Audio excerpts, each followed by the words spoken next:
Në vitin 1995 kam marrë në Gjermani dhe kam jetu deri në 2001. Përfitu këtu, më kanë ndihmu në gjitha fushat e jetës time pasi që jam këtu në vitin 2001 në Kosovë. Zoti Rexhaj, për të gjithë ata që na ndjekin, kanë shumë dëshirë me siguri të ndjen pak më shumë rreth jush. A mund të na merrni pak në ato fillimet tuaja, nga vini ju?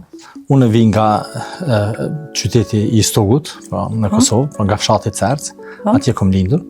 Në Gjermani kam arë në vitin 1995, po do filloj nga koha kur kam arë në Gjermani. Në vitin 1995 kam arë në Gjermani dhe kam jetu deri në 2001.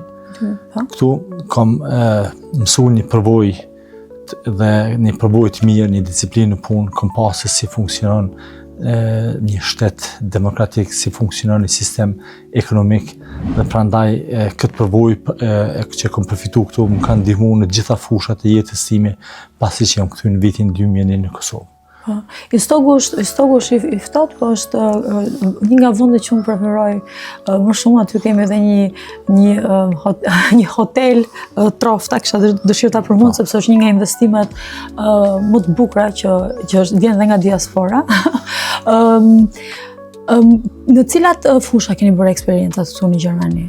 Këtu në Gjermani jam kthyer përsëri në vitin 2022.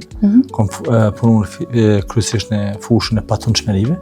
Kam qenë i angazhuar në kompaninë Shonit Holding dhe jam marrë me menaxhim patundshmërive, pastaj kam qenë një kohë të drejtori ekzekutiv i kësaj kompanie deri në janar të vitit 2025.